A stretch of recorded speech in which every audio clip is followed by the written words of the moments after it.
devices, including mobile phones, should be switched to silent. And I would ask that any members of the public who have joined us in the room today do not interfere in the proceedings. And as soon as the hearing is closed, please leave quietly. So, we've got 1.5 hours, I think, for this hearing. And I'm Deputy Catherine Curtis, the chair of the panel. My name's Mark Labby, Connétable of Grouville, and I'm vice chair. Deputy Helen Miles of St Mylord, member of the panel.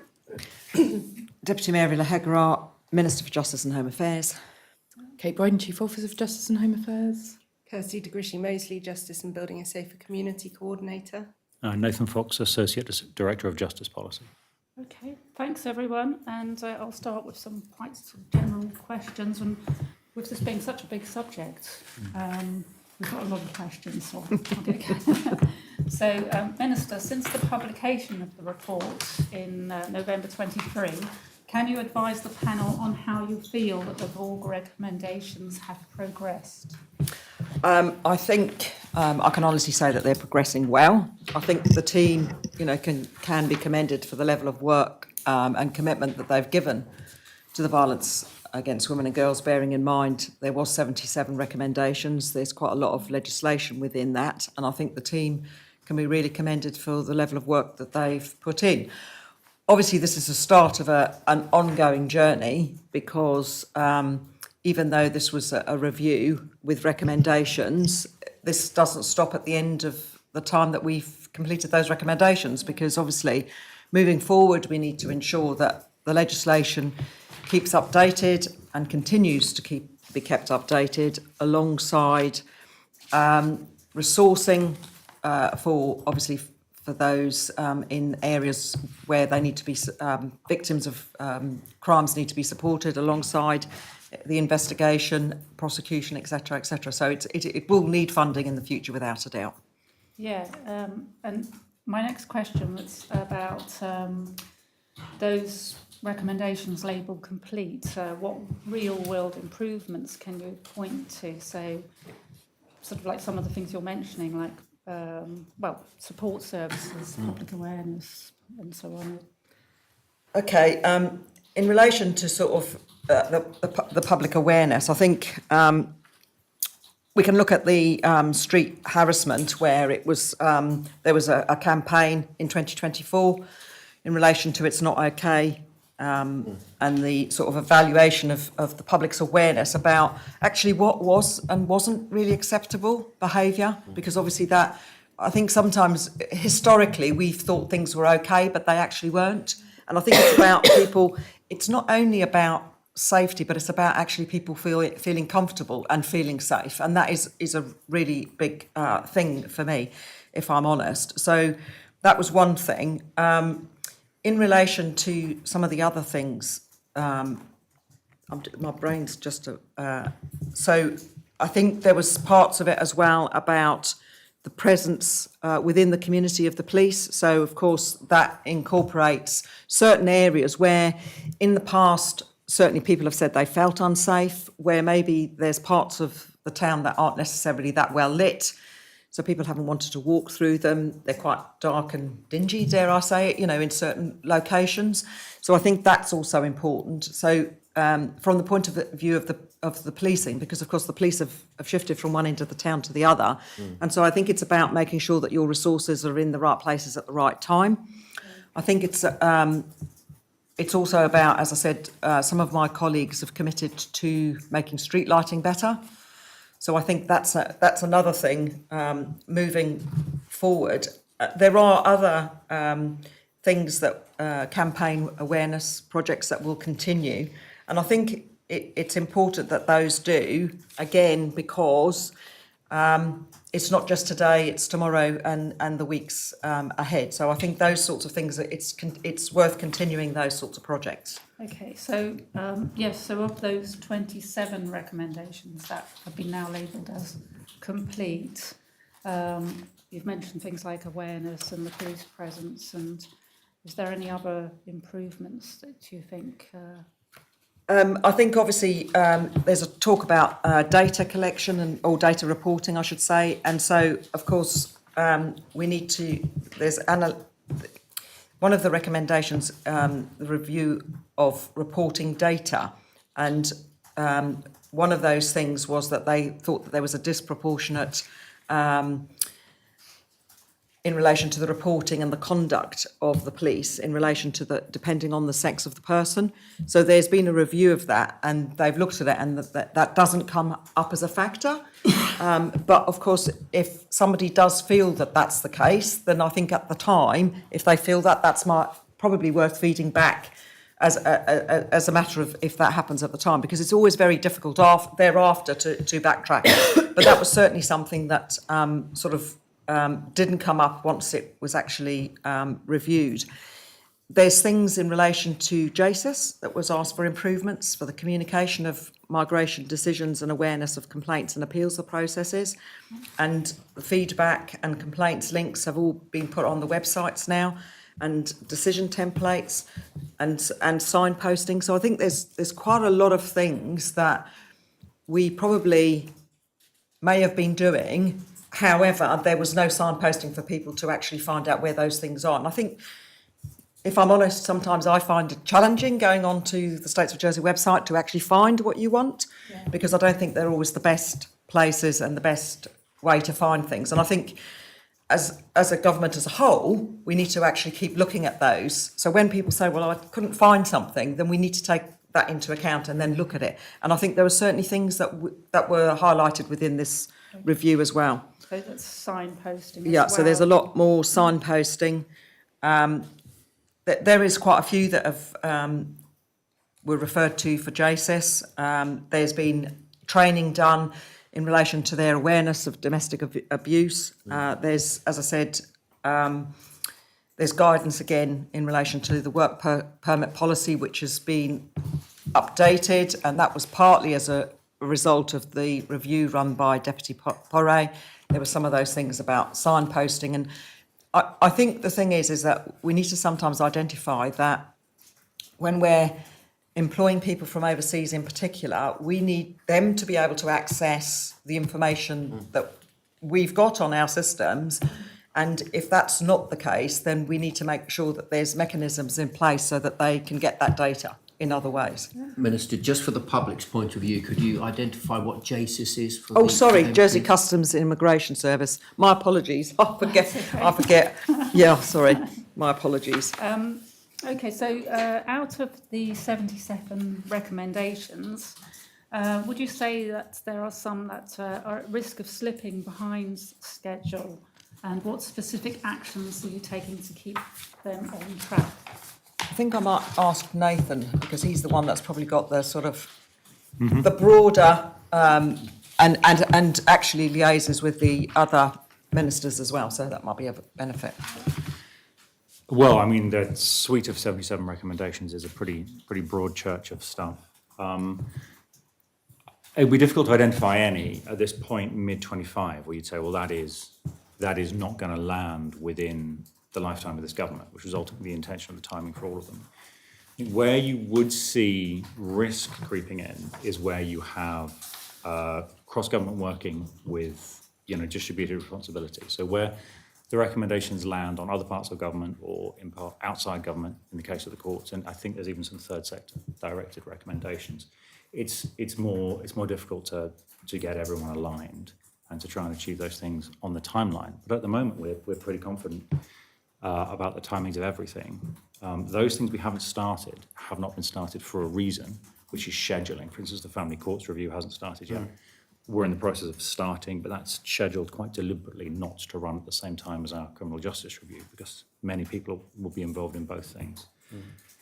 Where government, I think, and this sort of going back to the theme of sort of Kate Wright's comments, that Taskforce Chair, which were reported recently, where government has to take a long time to do things, tends to be on the legislative side, especially around criminal justice legislation, because it is such a sensitive area, must be so absolutely right, and must consider especially the rights of all the people involved in an extremely complex and moving process.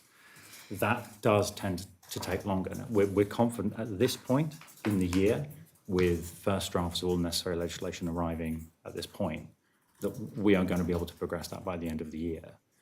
If that changes, you know, and the panel know that officers come regularly to talk about the legislation we have coming forward. But I can assure you we will come back with any timing changes on that. So that's all the legislative changes you're Yeah, confident there about? are 5 pieces. By the end of the week, we should have the first drafts of 4. The non-fatal strangulation piece is running slightly behind the others, not because it's particularly difficult or complicated. It's just a case of scheduling things, really. It's not the most complicated of the pieces. Okay. Thanks for that. So there's some of the recommendations are listed as not started or awaiting reporting, and I mean, you sort of briefly mentioned that already. But is there something that can be done to move these forwards? Is there any more that can be done? That's an interesting concept, really. I think we're sort of working at reasonable pace to get it all done. I think bearing the level of work, I think if we looked at this, if we looked at it as a whole, the level of work that was actually probably done within the review and the level of recommendations that have come out of it and the level of work that needs to be done, I think we're doing pretty well, because I think, it is a huge piece of work. Yeah. And sometimes, people might say, well, would extra resources necessarily make a difference? And it wouldn't always make a difference, because you can only do so much and keep track of one thing at a, not one thing at a time, but you know what I mean. Yeah. To be able to sort of schedule everything in and get everything keeping going, I think we're doing pretty well with what we've got. I think. Yeah, there's a lot. Do you have a time frame for every recommendation, a planned time frame? What you would like to see? I think we did have. I think we probably actually got a schedule. We have got a schedule, which we can. I think we can probably share if we haven't already. But I think we do have a schedule. In fact, I think we might have actually shared it previously. I think we might have shared it previously where we thought things would land. I think, not 100% sure if I'm honest, Chair. For every recommendation. Yeah, I think there was pretty much a timeline on one of the documentations. We may not have shared it with you, but we'll make sure we do. So I think that is quite important that, we try and keep to those timelines. And if we can't, then we actually say why we're not, because I think that's always the important part, isn't it?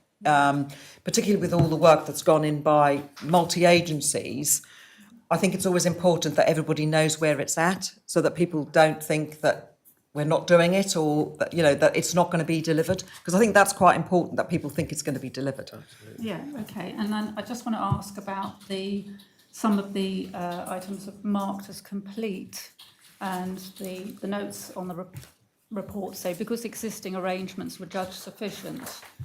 For example, recommendation 18 on police call-out data and recommendation 35 on family court contact orders. So are there other complete recommendations where no new work has begun? Is that status appropriate? Is it appropriate to mark them as complete when nothing actually has changed? I think the thing is that if you look at the one, did you say 18? I just gave a couple of examples. Yeah, I think 18 was one. 18 I think was the one that I talked about just a couple of minutes ago, where it says, actually I'll just refer to the actual sort of the longer version if you like. That one talked about that there was it was viewed that when people were reporting things, and it was men or women, that they were treated differently. And the data's been looked at and undertaken by the States of Jersey Police to establish whether any disproportionality existed in respect of the type of action taken when women or men report incidents. And they couldn't find any disproportionality of action against or in support of men or women was detected. So effectively, the request was that was perceived to be the case, but when they've researched it, they've said they don't think that is the case. And that's why I said earlier is that I think what's always important, I think if someone feels that maybe they are being treated differently, then it's probably value to actually raising that at the time. Certainly now that we know that people might feel that that's the case, I think it's important that that's raised at the time, because that way those matters could be addressed, because when they've researched it doesn't look like there has been, but it is about how somebody might feel at the time and how they feel that they've been dealt with. That was a useful point that Yes. was raised. Yes. Just on the subject of things being marked complete, I haven't got the number of it, but I remember something about training that was recommended and then wasn't done because there's only 2 people available or something like that, and it's marked as complete. So is that appropriate? I think that was the one in relation to the family court. I think that's, yes, because the family court, I think it's the one to do with the family court, and I can't. It's one of them, I think. Yeah, and I think what we were saying was that they were unable to do, because there was only 2 and they were unable to do that. However, because we are going to be reviewing the family court anyway, that if there was anything that was missing from that could be identified at that stage. That's off the top of my head. I think that's the one that you're referring to. Yeah. I think is the one that I'm talking about. Yeah, I think that's recommendation 35 that you're just Yes. recalling, Minister, which is where it's the family court has only 2 judges. And that's good, but it's not actually complete though, is it? Well, I think it's regarded as that action is complete because it's determined that in those circumstances it's closed, but the overarching recommendation about a review of the family court system is still very much live, and I suspect we'll talk about it in a minute. And that the elements of this recommendation would be picked up in that. Okay. So just beyond funding, what additional staff, expertise and cross-government structures have been secured to support delivery? And are these resources guaranteed for the LIFE programme? Do you want me to Yeah. pick that? So I think that falls into 2 parts of a question, if I may. I think part of it is Nathan and the policy team who are working on it, also with some analytical support in terms of taking the core of the recommendations and implementing them. But I think the next part of the question is, well, then what happens next? So just as we're evolving into the next phase, really, having published a 1-year annual report, there will obviously be more to come. We're very conscious that actually this isn't just do the recommendations and then it's finished. It's a durable piece of work that needs to be strategically important across government for many years to come. In some ways, idealistically, you'd hope that that's not necessary, but the reality is it will be. And that's actually where the Building a Safer Community approach that States members have briefed on this morning, and we'll continue to do that, will come in terms of, well, how does that broader community safety piece for the island, which we've talked about here before and will carry on, actually kick in and click together with continuing work around violence against women and girls to make sure that we continue to have oversight. The Council of Ministers still regard it as an important priority, which I'm sure any future council will, but that we've got good coordination of already available resourcing focused on the ongoing VAWG. I'm trying to not say recommendations, because by then it needs to be about the way we work rather than the recommendations from the task force. So I think that's just beginning to emerge in our thinking in the ways that Kirsty presented on this morning to States members, and we can perhaps talk about a little bit more through this hearing, and that's where I think the Minister's really committed to making sure that this is a durable piece of work. It isn't just about delivering. These are really important, but it isn't just about delivering these recommendations. Play out through the Building a Safer Community framework. So speaking of women's and girls' welfare more generally, Minister, you had previously advised the Assembly that you were considering whether misogyny should be part of the proposed hate crime law. Please, can you provide us with an update on that work? Right. Okay. I believe from questions that I've been asked in the past in relation to the hate crime, the reason that it's not in a progressed state is because of the policy officer that's going to be doing that work has been doing the police complaints legislation, which has been bouncing around for a significant period of time, and unfortunately should have been dealt with a lot sooner.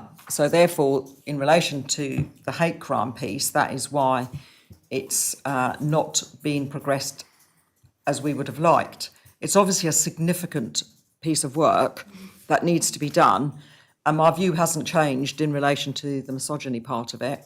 So I think it just needs to start as soon as, and I think I would say the lodging of police complaints is going to be September. Well, the lodging of police complaints should be imminent, because Right. it's functionally a finished piece of legislation. It's just completing the necessary stuff around it to get it.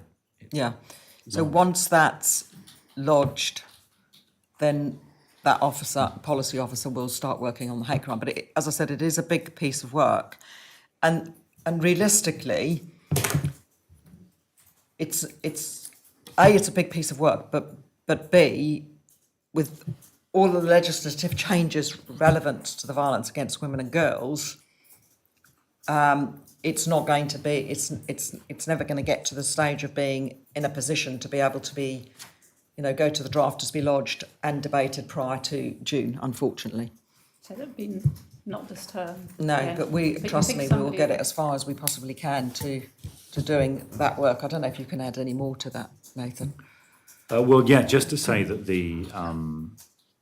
so the hate crime law was scheduled in to be worked on after an existing piece of work, which has proved very difficult to finish. No fault of, I don't think, anyone involved. It's just been an extremely difficult piece of legislation to try and get right, encompassing as it does the police complaints arrangements for sort of all police in the island, across the honouraries and states police.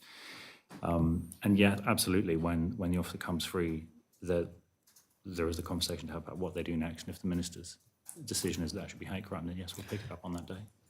Can I just, though, in this environment, just say that if those offences are committed, that people must still report them?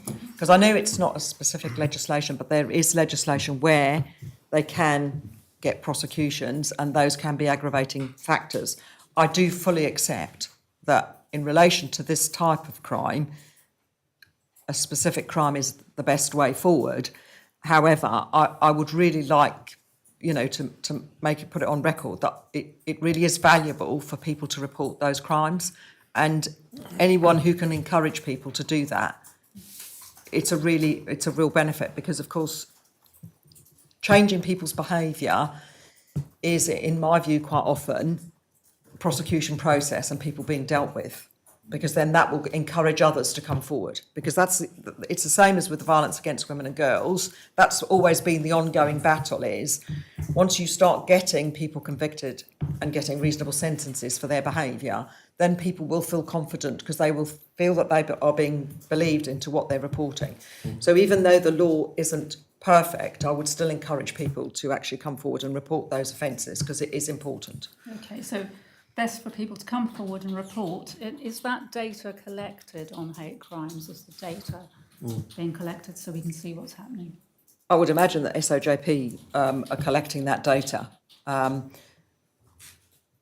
verify that for you, but I can't understand why they wouldn't be. So I would imagine that will be collected. But what I wouldn't want to say is that's a definite from the point of view of depending on what type of hate crime it is. So I will go back to them, but I would imagine that it is being collected. Sometimes some of the systems aren't always as good as they could be, but I believe it is. Okay, and bearing in mind we've got all these recommendations that are being acted upon for VAWG, all the same, what can be done in the meantime before there is a hate crime law in place to protect women, including members of the LGBTQ+ community, from gender-based violence? Is there anything more specific that can be done, like campaigns and things like that? I think, we've obviously done quite a lot of campaignings. As I said, we did the one in relation to street behaviour. We've done the one in relation to coercive behaviour, and we will continue to do those types of campaigns through our media. Okay. So I think it is an ongoing thing, and of course you've now got the awareness campaign in relation to Clare's Law as well, which SOJP have done a lot on both internally and publicly. So I think that's the thing, and I think it is about ensuring that all those people that work within various different agencies are aware of what to look for in relation to violence against women and girls as well. So I think there's lots of strands to it. And I think it's important that everybody sort of knows and is able to sort of promote those shared values, really. Okay, can I just ask another one? Is there any plans to rerun the Hate Doesn't Belong Here campaign? The one that the police did back in 2019? Not that I'm aware of, but it's probably not a bad idea, actually. If, certainly... It's very successful. Yes. Yeah. No, the thing is any campaign that can actually heighten awareness, I think is a really good thing. And I would imagine our press officer is listening into this and no doubt would have been around in 2019 and may very well have been the officer that actually worked on it anyway. So, but yes, of course, that would be really valuable. That would be good. Okay. Thank you. Hopefully these will be quite quick questions. Research, evidence and data and the legislation.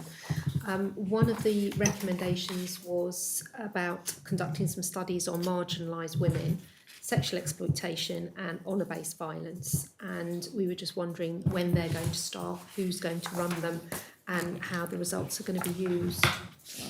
You're probably better on this than me. Yes, so there are It's 2, 6 and 9, Nathan, the recommendations. 2, 6 and 9, yes, 9.1 Yeah. harmful practices.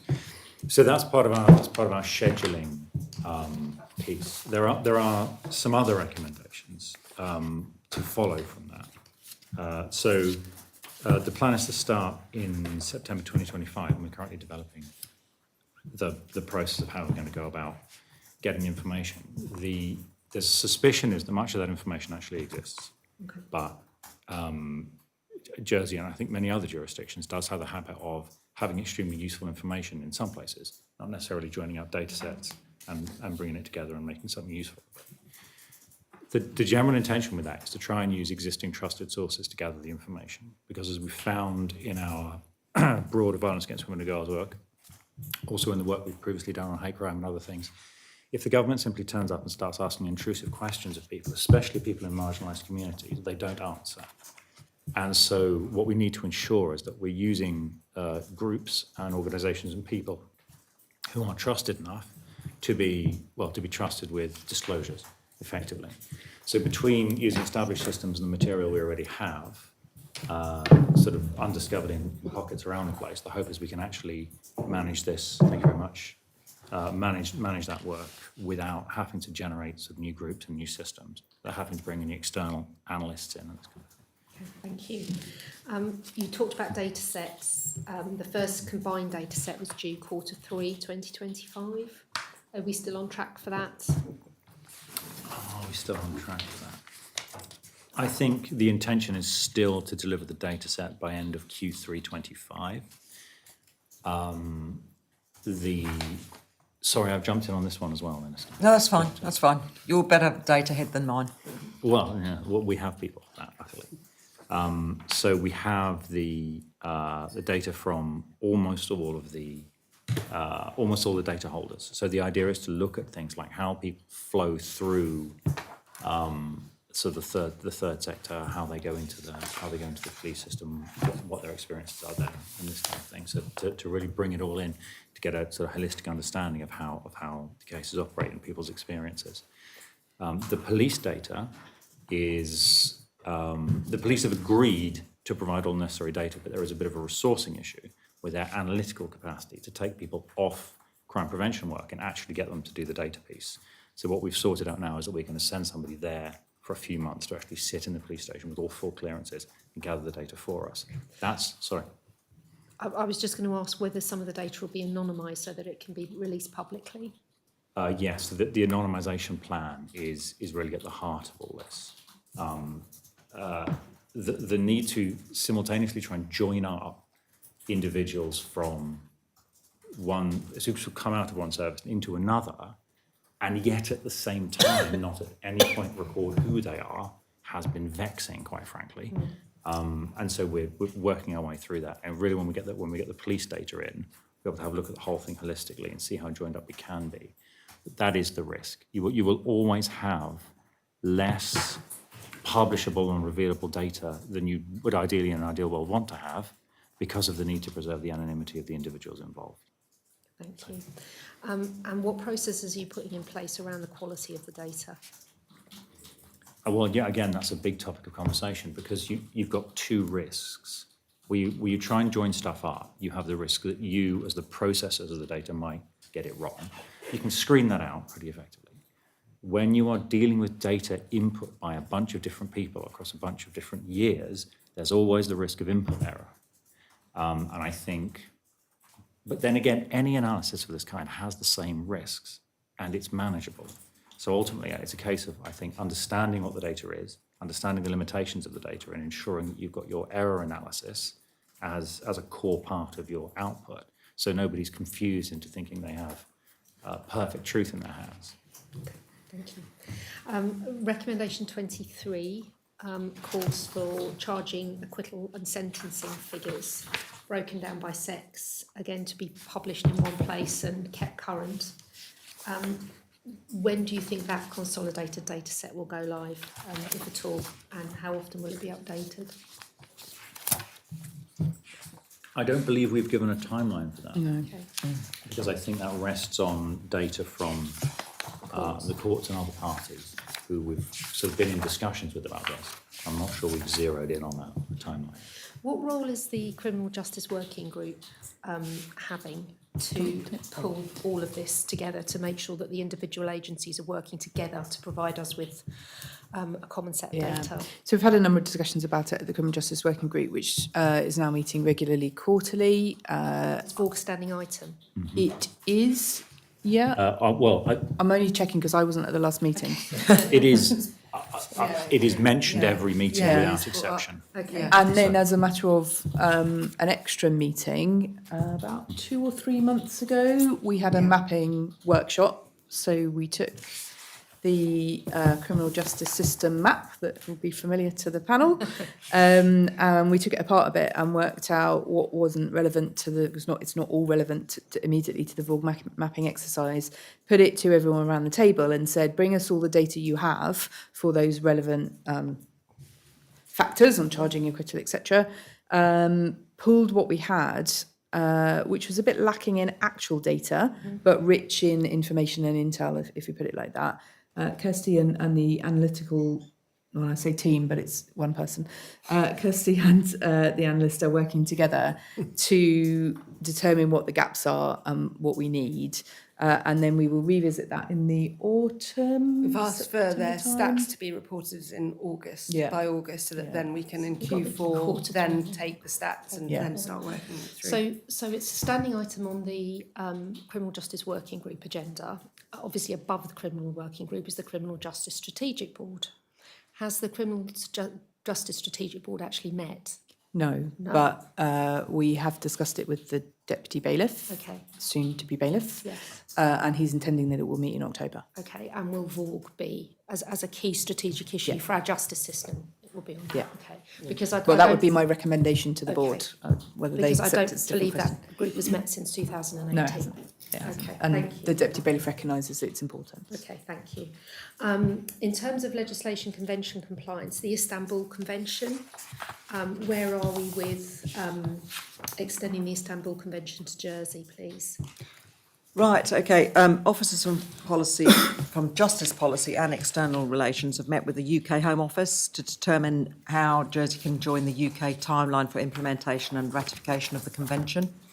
As a result of this meeting, officers are currently working on an initial questionnaire from the GREVIO, the Group of Experts on Action Against Violence Against Women and Girls and Domestic Violence, the monitoring body of the Convention, which requires extensive detailing of government, State of Jersey Police, as well as other agencies' policies and data collection methods. Once complete, this will determine how Jersey joins the UK timeline. This is currently planned to be done by the end of July. Are we still on track for that? The questionnaire, yes, but the treaty, Extension. but the treaty compliance timeline is partly in our hands, partly in the UK's hands, and partly in conventions, the GREVIO and other management of the convention hands. So, Does the fact that our domestic abuse strategy is coming to an end have an impact on your GREVIO? I'm not sure. if it does or not, because I can't remember every question in the questionnaire, I'm afraid, which is a pretty extensive document. It is agreed, though, that although that strategy is coming to an end under the auspices of the Safeguarding Partnership and linked in with BATS, we will have a domestic abuse That will be sufficient. approach being defined. Okay, thank you. Draft laws on emergency barring orders, stalking and non-fatal strangulation. Can we just have an update on the timescales for those and whether or not they're going to be consulted on in advance? It might be better I can give the data, but you've probably got a better overview knowledge in that relation to the legislation or which ones are going and where they are. I'd be happy to go through. So the emergency barring orders piece is amendments to the domestic abuse law. We're expecting the first draft of that this week. Had a conversation with the drafter a number of times. Broadly satisfied with the components of it we've discussed, and we're hoping that comes back. So was the question of timeline for consultation? Stalking, emergency barring orders, stalking, non-fatal strangulation, and about whether the guidance is going to be consulted on. I think the assumption has been that everything would be consulted on in the normal way for bringing the legislation forward. Thank you. Stalking, in terms of timeline, we're hoping for this week as well. We have the intimate image abuse pieces. We've had those for a while. We've bounced them back and forth. They've come for legal review. Broadly speaking, satisfied with them. So they're the most advanced piece. The only thing we're not going to have a draft for by the end of the week is the non-fatal strangulation offence. Not because it's less important, but just because it's conceptually, I would be facetious, but it's not a hard concept. It's a little bit more difficult in Jersey because our legal structure is different. The way we have, exactly, we don't have an offence against the person act you can put it into. Yeah.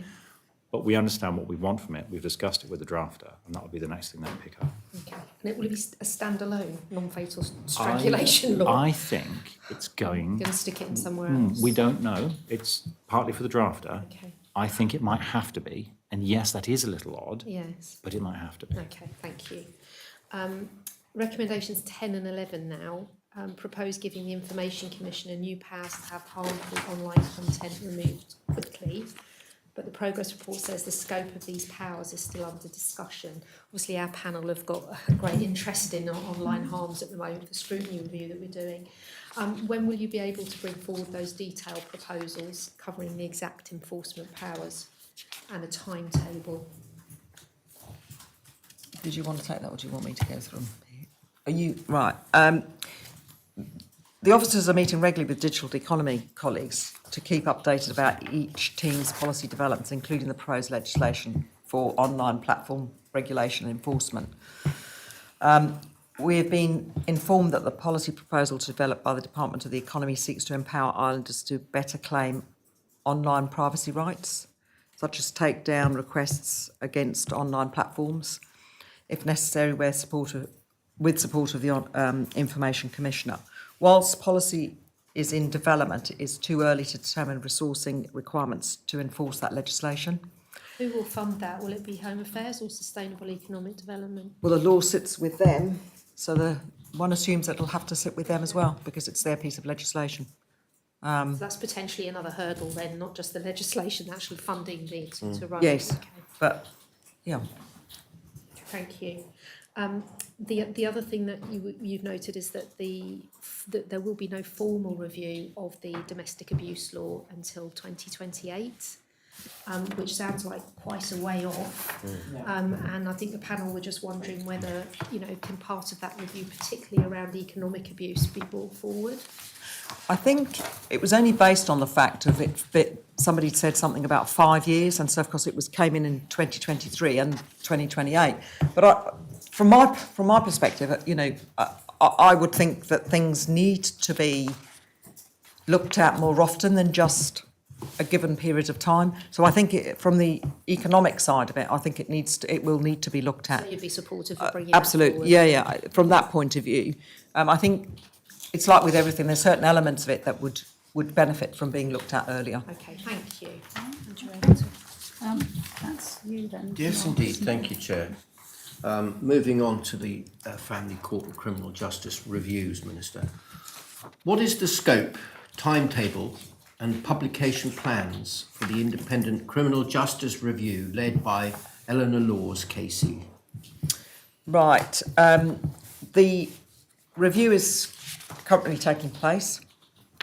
The methodology of the review involves interviews and focus groups from the various entities that are involved, interviews with victim survivors with recent experience, as in 2022/2023, analysis of case files and other internal documents, as well as observation of criminal justice processes, including early investigative advice meetings, no further action panels, domestic abuse trials, RASO trials, and observations of relevant training. In relation to that is due for completion by September, from my memory, and it's going well. There's been a lot of work done between policy officers, although not getting involved in the actual sort of process. There's been a lot of work ongoing that's facilitated a lot of this work, so it's been going well. I don't know if you wanted to add anything to that, Nathan.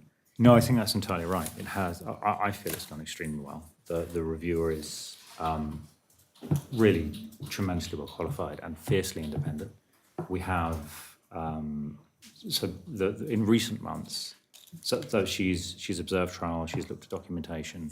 In recent months, she's been talking a very great deal to victim survivors, and I think we are coming to the end of that period of interviews now. I understand the report is being drafted and has been drafted for some time. We're expecting to start to see drafts in August ahead of an intended completion in September. Thank you very much. What participation will survivor advocates have within this process? Survivor advocates. Well, I mean, so the reviewer has been talking directly to the survivors themselves. I believe that she's been dealing with sort of third sector, sort of charitable sector and third sector people who advocate for and support victims. Yeah, because part of the sort of group that is included in all that is Jersey Domestic Assault Abuse Support, Dewberry House, Victims First, Probation and Aftercare Service. So they've all sort of been involved with that. Yep. Thank you. Minister, the panel understands that the court system is not in the remit of the Home Affairs Department, but from your perspective, what date do you think will judges, lawyers, court advisors have completed training on domestic abuse, coercive control, economic abuse, and all these subjects? Which recommendation is that? 39. Oh, sorry, I'm getting confused. I thought you said the Royal Court. My apologies. Are you talking about the Family Court? Sorry, my apologies. I thought you said the Royal Court. That's why I was getting a bit confused. In relation to the family courts, there's been training that's been provided back in November 2024. The judiciary were invited by Professor Joe Delahunty, a well-regarded specialist in children's law, to deliver training to professionals, which was attended by the judiciary, the family court, and members of the Jersey Family Justice Council. The content of the training included how to recognise and manage risk within the courts, addressing allegations of domestic abuse thoroughly and safely during proceedings, and offering special measures to prevent re-victimisation and re-traumatisation of those victims. So that has actually taken place. That's excellent. Thank you, Minister. Okay, so a little bit more on the family courts. I know you've mentioned some of this, but how is it going to be ensured that the family court accepts and embeds the task force recommendations into everyday practice? I think there is obviously going to be a review of the family courts as well, which will take place once somebody's been selected to do that piece of work. It's obviously, as I think Nathan already alluded to earlier, is that it's going to run pretty much after the other one has almost been completed, mostly because of the fact that it was important to sort of not do everything all at the same time. in relation to, so you're talking about the ongoing work. So I think the thing is that once the review of the family court processes has been made, then obviously that will be the time when the recommendations will be either accepted or not accepted, I assume, by that particular court. And then moving forward, then that will be, those recommendations will be looked at to be seen to be moving forward. I think it's probably important to say that now that the Justice Council has been set up, there's a whole body of people involved in that, including the family courts, myself, the Children's Minister, Kate, and others. I think there's quite a broad group of individuals. So I think once that review has been done, I think the group as a whole will accept what that review comes out with. I'm not saying that they'll accept every recommendation, but what I'm saying is that I think it's acknowledged by all of the people around the table that both of the reviews that are happening needed to happen. So I think that I'm quite confident with the people around the table that that will move forward and those recommendations will be acted upon. Yeah, okay, just a minute. My question was also around monitoring of if some of these things which are agreed are not being done. So also for whether the family court is applying the new domestic abuse guidance, as in recommendations 33 and 39, consistently. So things about monitoring treatment of survivors, language in judgments. So how is this going to be monitored over time? And if it's not working out, what would be done about it? I think part of the process, I think also reminding that there is people from the advocates within the Justice Council as well. So obviously they are predominantly working in the family courts, or a lot of them are. So I think the thing is that to ensure that it's moving forward will be feedback, and I think what will need to happen is that there will need to be an opportunity for people to feedback after they've been dealt with it within the court process.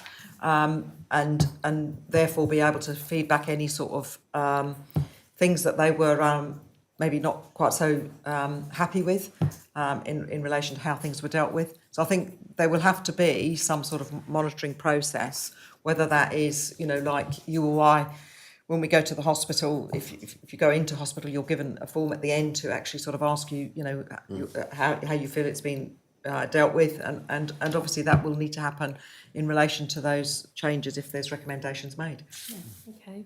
Helen, you wanted to ask? Yeah, it was just a quick question along the same lines that you've got the Criminal Justice Strategic Board who is responsible strategically for criminal justice. Is the newly formed Family Justice Council the equivalent for family court? Yeah, I would say so, yeah. Okay, so the Family Justice Council is chaired by? The Deputy Bailiff. Currently. Okay.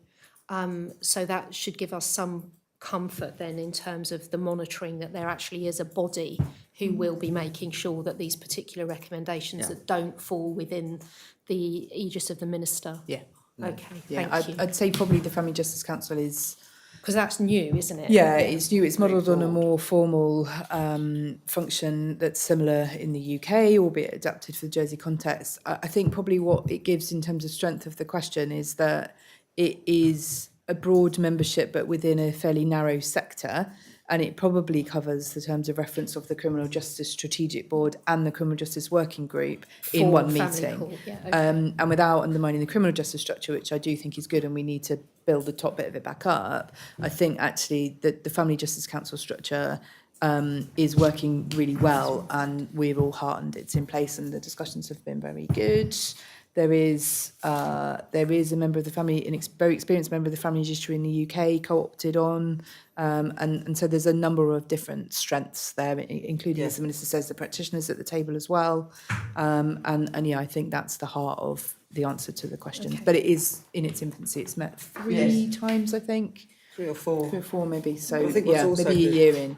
What is also good is like that as a group, they're all doing different pieces of work, Yeah. and they're all sort of working cross-sectionally together, which is really really good. Thank you. That's good. And my last question on this then was actually about opportunities for feedback from the women, men and children who use the family court. So there's nothing planned on how this is going to be done yet, I suppose.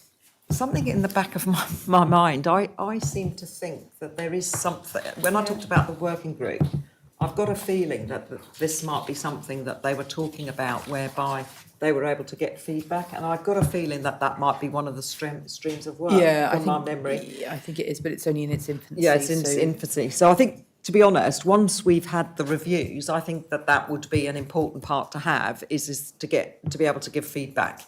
However that feedback is given, that's important for that service, I think. Okay, thank you. All right. Thank you, Chair. I'll be talking about support services and accommodation. Minister, can you advise the panel what funding model and opening date are planned for services aimed at minority and marginalised survivor groups? This is referenced in Recommendation 62.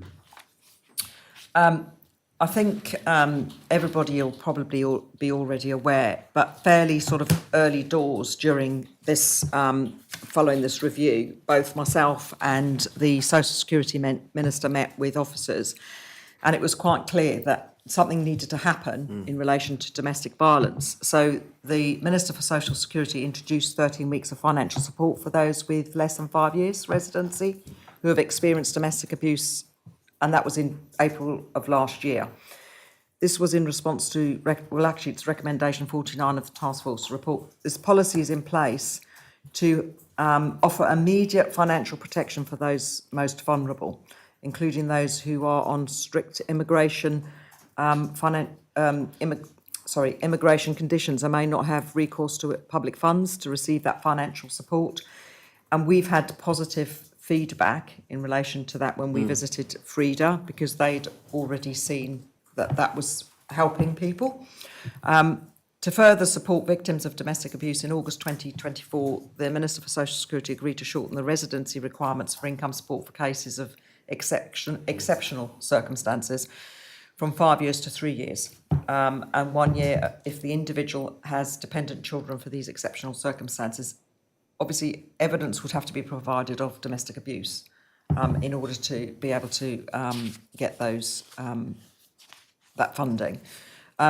Officers within Justice and Home Affairs are working alongside officers in Social Security to update and refine policy guidance for these concessions, and the guidance will clearly explain the entitlements to income settlement and residency under the Control and Housing of Work Law 2012.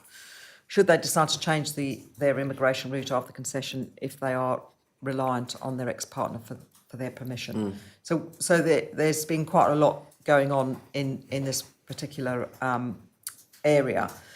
In relation to the counselling and therapy needs, I requested a gap analysis in relation to the current counselling and therapeutic support provision for victim survivors. And it was done by Mike Cutland, Head of Probation, and Andy Ware, Head of Mental Health Services. And I've received a letter this year outlining some of the key strategic and operational gaps, but further work needs to be done in relation to this before we can sort of decide how we're gonna move forward. So everybody's been working for us, really, haven't they? Yes. So yes, I think that's probably it. Good news, Minister. Following the review of independent domestic violence advisor provision, can you advise the panel how much additional capacity has been agreed? And if so, when will this be in place? The Jersey Domestic and Sexual Abuse Support Service, known as JDAS, have corresponded and shared resources with Office from Justice Policy as part of a confidential review into their capacity and resourcing requirements to meet best practice standards. The data and findings from this review are being followed up by further research into onward referrals to better understand where capacity issues in other services may help alleviate JDAS capacity issues. So there's more work to do, and I think you probably can give a bit more to that as well. Well, I mean, I think it's sort of a group work we've all been on Yeah. it. I think sort of Kate has more oversight of this particular point than I do. Do you want me to speak? Yeah, so we've been working with JDAS to understand some of their capacity issues and one of the other officers has done the review around it. I think what we're now doing is a bit of a deeper dive into really understanding that and understanding the pathways through JDAS to understand what's coming in, what's going out, and where are the blockers in those systems. So it's quite a complex piece of work, really, in that respect, because it's multifactorial in that respect. So, and that ties in as well with therapy provision, counselling provision, because people can't move on if there isn't provision for them to move on. So it kind of flows in between those two pieces of work. So there's still more work ongoing with that. And of course, the planned expansion of follow-on accommodation for survivors in 2000. How many additional units are expected or planned? In relation to the accommodation, obviously yesterday's publication of the homelessness in Jersey report, first quarter, revealed that domestic abuse is a factor to that for homelessness for women in Jersey. It counts for 26% of the main reasons for homelessness, which has increased from 22% since the last report. We're aware that the Minister for Housing is working to fulfil the recommendations made from the published review of follow-on accommodation, which was published in November 2024. This report sets out areas of focus which aim to improve the housing needs of victim survivors and strengthen the support available to vulnerable groups affected by domestic abuse. So it's something that's ongoing within the Housing Minister's remit, but it is ongoing. Good. It is ongoing because we're trying to find some resolutions because obviously, if somebody needs to leave and goes into Frida, we need to have a plan for when they're able to progress and move forward from there. Just for the public again, Minister, Frida, 4 hours. Who's got the best Freedom from domestic abuse, the former refuge. Freedom from domestic abuse. That's it. Freedom from domestic abuse. Yeah. I've got these things stuck in my head, Mark. Unfortunately, Acronyms everywhere. I know. But the public will need to know. Thank you. No, that's fine. Thank you, Mark. So I have some questions about perpetrator work, training and awareness. Minister, how will perpetrator programmes be strengthened, including any decisions on respect, accreditation and widening access beyond court-mandated referrals? The probation service who run the Building Healthy Relationships programme have compared the requirements of multiple accrediting bodies for perpetrator programmes, which will be reviewed and discussed with policy officers to determine which is the best for our needs in Jersey. Right. So do you know any timings on how that might be happening? Don't have the timings on that, I'm afraid. Okay. I don't know. Well, we're in discussion with them at the moment about it. We haven't set a detailed timeline for that, I'm afraid, but we can confirm that to you. Okay, thanks. Minister, across all training programmes like Refuge, Alpha Vesta, Save Lives, Links Group and others, could you advise the panel on what outcome measures will be used and what proportion of the target workforce is expected to be trained by the end of this year? Okay. Right. In response to recommendation 68, we have commissioned a training programme for public service professionals from a domestic abuse organisation called Alpha Vesta. Mm-hmm. This training is designed to equip professionals with a deeper understanding of perpetrators of domestic abuse and how they may use certain strategies within public services to abuse and coerce victim survivors. We will be training professionals from Social Security, Children's Services, Customs and Immigration, Family Court Advisory Service, as well as Housing Services. This will also include a programme to train up on-island trainers to support the ongoing delivery of perpetrator-focused training. These training sessions are being delivered in September and October of this year, and the trainers will provide a final evaluation report in December to monitor feedback and evaluate success. So what we're doing with this is that what's always valuable is it's one thing having training, but it's the ongoing training. So what we're doing in relation to this is to train trainers so that we have on our island so people can continue to be trained as different people come and go from various organisations. That's good.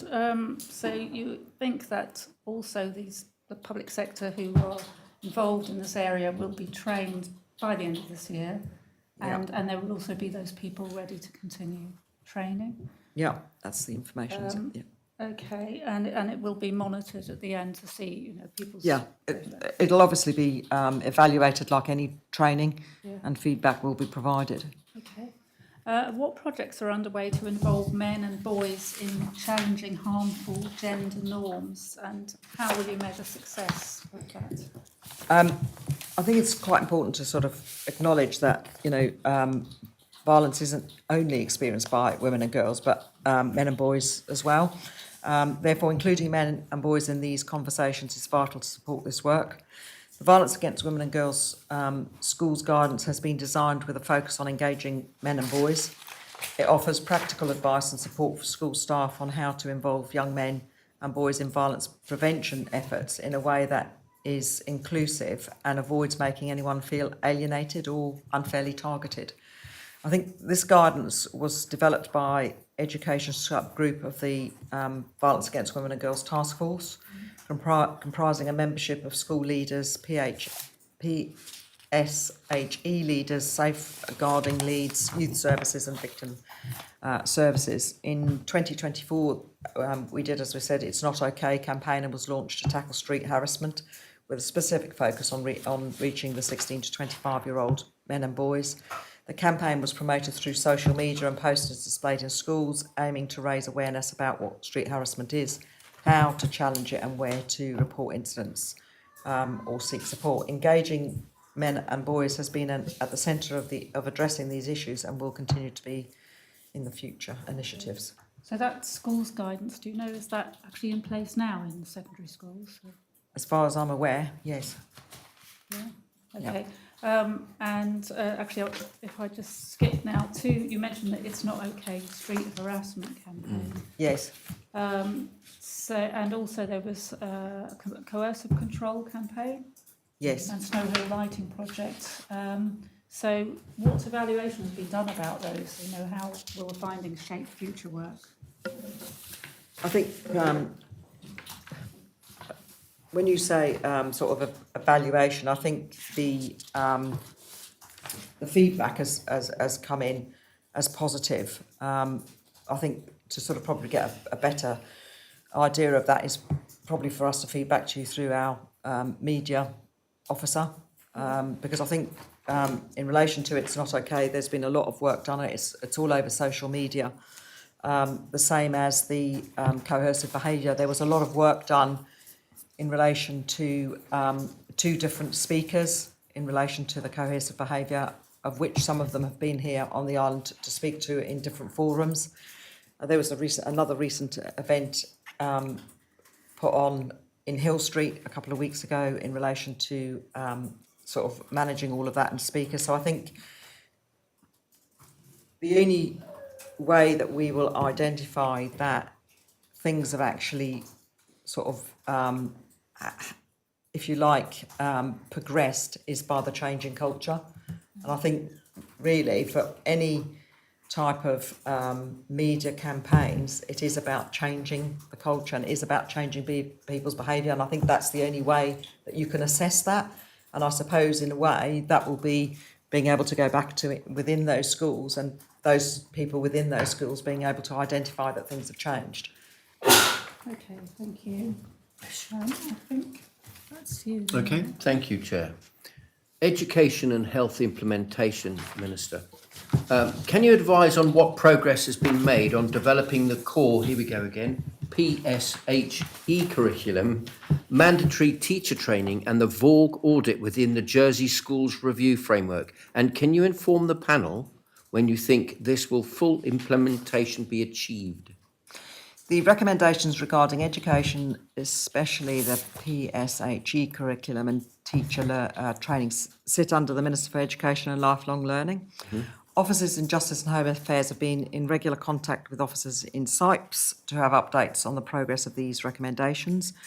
We have been informed that in relation to the recommendations aimed at SIPES around education and PSHE, the non-statutory guidance for PSHE curriculum was updated and published in January 2024. This includes content such as understanding and challenging misogyny, misandry and feminism. As a result, the PSHE curriculum now has enhanced resources to encourage each school's promotion of age-appropriate education, promoting healthy relationships and attitudes, challenging harmful stereotypes and recognising and challenging violence against women and girls. Regarding the recommendations around teacher training, we have been informed by SIPES that there are various training for teachers in relation to violence against women and girls. Examples include training for the PSHE leads who have received a package of training from that association, which they are expected to disseminate within their schools. Thank you very much. Can you advise from your perspective how far have routine inquiry, identification, referral improvement, safety training and broader VAWG training have been embedded across primary care, sexual health, mental health and substance misuse services, and what milestones remain for the rest of this year? The Minister for the Health Services agreed to an implementation plan in November 2024 with VAWG Health Working Group being convened in February of this year. Since then, the recommendations concerning training are planned for discussion with HCJ management to develop a common policy to avoid an overlap in ministerial portfolios. I would refer to the Minister for any further information because that's sort of as much as we've got at the moment because it's an ongoing project for them. Okay. Thank you, Minister. Thank you, sir. Can you tell the panel how victim survivors, including those from marginalised groups, are being consulted, involved in designing and delivering and evaluating the VAWG work programme? Unfortunately, the subject matter of this work means that officers are not always able to be as close to the members of the public that our policies affect and others. However, policy officers take many measures to try to bridge this divide through not exhaustive, but these include the following: regular correspondence and consultation on specific policies from specialist victim support services who provide insight based on their own professional experience within services' confidential means. Case studies provided by specialist victim support services used to inform the implementation of multiple recommendations, including the victim migrant concession and proposed medical pathway for non-fatal strangulation, using the Violence Against Women and Girls Taskforce reports, victim survivor testimonies, as well as researching victim survivor-led advocacy groups. I mean, I don't know if you wanted to add anything to that, Nathan. Well, I think that's fair. I mean, so for example, in the criminal justice review, well, we have our reviewer in. We also have a dedicated counsellor with them to ensure the well-being of the victim survivor. It isn't. I don't really have anything like the skill set necessary to engage with the vulnerable person and start talking to them about how what we're doing will affect their life or would have changed their experience. That's probably not a. It's not a good conversation for them to have. So we do deal, however, all the time with all the stakeholders in the area who are in relationships, have a relationship with the victim survivors, and we take input from them. And of course, as we consult on this material, especially legislation going forwards, we'll be especially interested in taking their views. Thank you.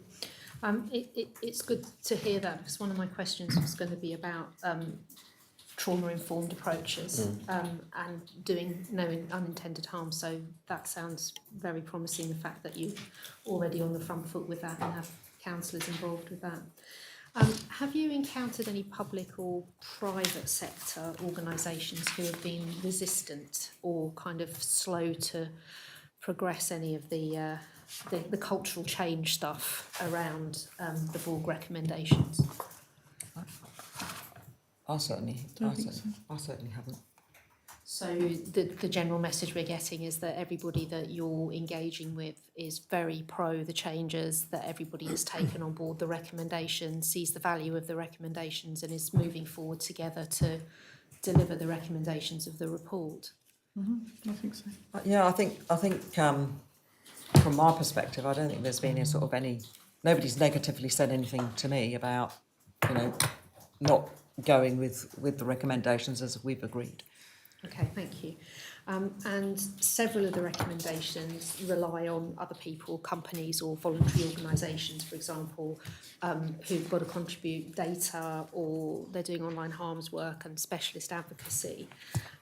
What's the current status of those kind of partner-led actions? How do you monitor the progress, and how do you ensure that they're following your timelines?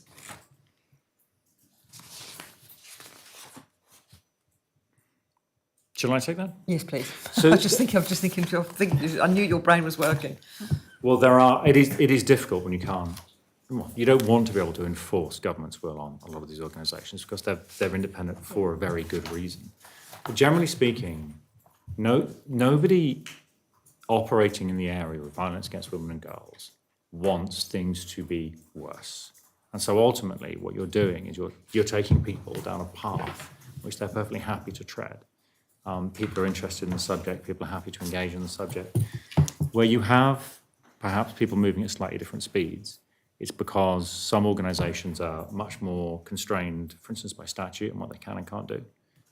Some organisations will have pre-existing resource issues that just, they know something should be being done, but there's not the capacity available to do it. And some others will have sort of significant arrangements around internal procedure and this kind of thing. And if you look, for instance, at how JASIS are dealing with it, they are so constrained by their processes and by the fact that we have the relationship with the UK and the Common Travel Area and what they can and can't do. If you actually look at what they've done so quickly and with such goodwill since the report came out, you really start to appreciate how far people are investing in this. So no, I'm not familiar. There's no organisation that I'm aware of in the system that's come around and said this is all rubbish and we shouldn't do it. There are places where people are saying, well, where's the resource coming from? And there are places where people are saying, that's marvellous, but the government has decided I work to this legislation, and this legislation doesn't quite suit what you're asking me. So perhaps it's a longer-term process of change. But the goodwill is there, genuinely, across the system. That's really good to hear. So you haven't had experiences of people saying, you don't want to do it like that, we will do this, but we're going to do it in our way. I think in respect of the wording of the task force report, which was primarily written by generalists, some people have said, well, in my specialist area, it's not quite as simple as that. But they've never said, and so I'm going to do nothing. As you say, they said, well, you might want to try doing it like this, you might want to consider doing it like that. So there's general goodwill to assist, even where you don't have people saying, we can follow the letter of these recommendations. Thank you. And in terms of funding for those third sector organisations, when they come to you and say, well, we would like to do this, we'd like to help you, but we can't fund it, how do you tackle those sorts of conversations? I haven't actually had anybody ask me for money. No, I don't think we've had any specific approach. This does tie into that sort of bigger picture we talked about at the beginning, I guess, in terms of the Building a Safer Community framework, and there is a very small amount of money in the department for that work. It cannot fund everything and anything that anyone asks us to do, but I think as we move towards that, I think what you've struck on is that partnership working going forward that is the bit that we're just developing, and what is the governance and oversight of that, and how is that a broader community safety approach. There will also always be a bit of a difficulty in that and a tension in that in terms of funding. Every minister would always say they could do more with more funding, and so would a third sector or a charitable organisation. But I think if we can focus on making the most of what we've got, that can take us some of the way there. I think it's possible that as we get towards the tail end of some of the harder recommendations, there will be a more crystallised position on the obvious gaps that remain and that aren't resourced through already existing or creative methods. I don't think we see any of those yet, but it's possible that could occur, and we'll have to take that when it comes. Okay, thank you. Yeah, just building on Helen's last few questions around any potential resistance to change. We have heard from different sources that this could be a problem here, and I think it was referenced in the abuse report in the past about resistance to change amongst organisations, resistance to recognise a problem as well. So that's definitely not something you've come across during your work. No, I've not had any sort of anybody come to me and be resistant to changing things. No, I haven't. Okay. And I think sometimes, as Nathan explained, sometimes the way things can be worded or written can be, well, I don't know how I can do this, but I could do it this way. So I think, but I've had no resistance. Okay. I've had no resistance. That's good. So, yep. I think we might have missed this question, so I'll just ask it now. How will the reviewer of the family court system be appointed independently?